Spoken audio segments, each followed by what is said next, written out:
শিক্ষকদের সিলেবাস শেষ করতে প্রয়োজনের তুলনায় অত্যন্ত কম সময় দেওয়া। শর্ট সিলেবাস বলে মিডিয়াতে শিক্ষা মন্ত্রণালয় যেটা বোঝাতে চাচ্ছে তা মূলত মোট সিলেবাসের 70%। আর এইটুকু সিলেবাস সর্বসাকুল্যে প্রাপ্ত মাত্র 8 থেকে 9 মাসে শেষ করা পুরোপুরিভাবে অসম্ভব।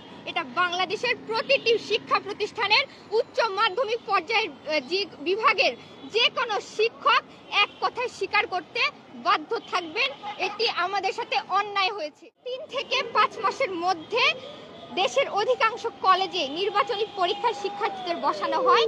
এতে করে যথেষ্ট ক্লাস না পাওয়ায় দ্বিতীয় পত্রের শিক্ষার্থীদের সঠিক প্রস্তুতি নিশ্চিত করতে নিঃসন্দেহে ব্যর্থ হয়েছে দেশের প্রতিটি কলেজ।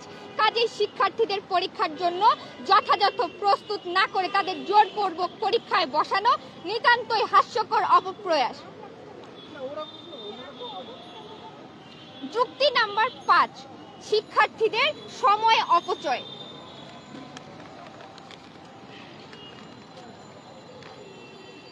2023 সালের ফেব্রুয়ারি মাস থেকে এইচএসসি 2024 ব্যাচের শিক্ষার্থীদের যথারীতি শ্রেণী কার্যক্রম শুরু হলেও তাদের সংক্ষিপ্ত সিলেবাস জানানো হয়। যথারীতি শ্রেণী কার্যক্রম শুরু হবার প্রায় 4 থেকে 5 মাস পর এই সময়ে কতগুলো শিক্ষার্থীদের সম্পূর্ণ সিলেবাস বিবেচনায় রেখে পাঠদান করে। ফলে হঠাৎ করে সংক্ষিপ্ত সিলেবাস ঘোষণার পর শিক্ষক এবং শিক্ষার্থী উভয়কেই বেশ বিড়ম্বনার শিকার হতে হয়, কেননা ততক্ষণে শিক্ষাবর্ষের 4 থেকে 5 মাস পেরিয়ে গিয়েছিল। এই ঘটনা শিক্ষার্থীদের পরবর্তী সিলেবাস পাঠদানকে বেশ বাজেভাবে প্রভাবিত করেছে। যুক্তি নাম্বার 6, শিক্ষকদের সিলেবাস শেষ করতে প্রয়োজনের তুলনায় অত্যন্ত কম সময় দেওয়া। শর্ট সিলেবাস বলে মিডিয়াতে শিক্ষা মন্ত্রণালয় যেটা বোঝাতে চাচ্ছে তা মূলত মোট সিলেবাসের 70%। আর এইটুকু সিলেবাস সর্বসাকুল্যে প্রাপ্ত মাত্র 8 থেকে 9 মাসে শেষ করা পুরোপুরিভাবে অসম্ভব।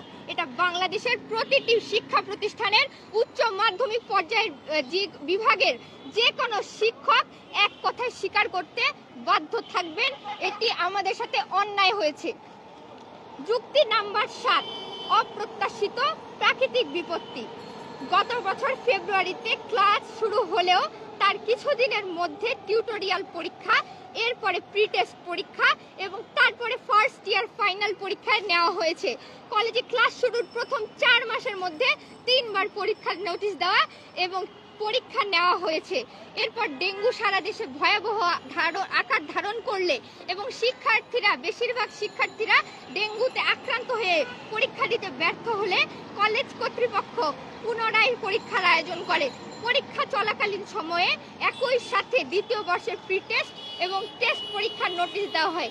একই বছরের ভেতরে প্রথম এবং দ্বিতীয় বর্ষের পরীক্ষায় বারবার অংশগ্রহণের ফলে 95% শিক্ষার্থীরা তাদের সিলেবাস শেষ করে উঠতে পারেনি। যুক্তি নাম্বার 8, জুন জুলাই মাসের বিপত্তি সমূহ এবং এটি আমার শেষ যুক্তি। আমরা এইচএসসি ব্যাচ 2022-এর শিক্ষার্থী। 2022 সালের এইচএসসি 2022 সালে এসএসসি পরীক্ষা জুন মাসে হওয়ার কথা থাকলেও বন্যার কারণে তা স্থগিত হয়েছিল। আমাদের জুন মাসে পরীক্ষা অনুষ্ঠিত হওয়ার কথা ছিল 19 জুন 2022, কিন্তু আমরা 17 জুন 2022 তারিখে নির্দেশনা পেয়েছি আমাদের পরীক্ষা স্থগিত করা হয়েছে।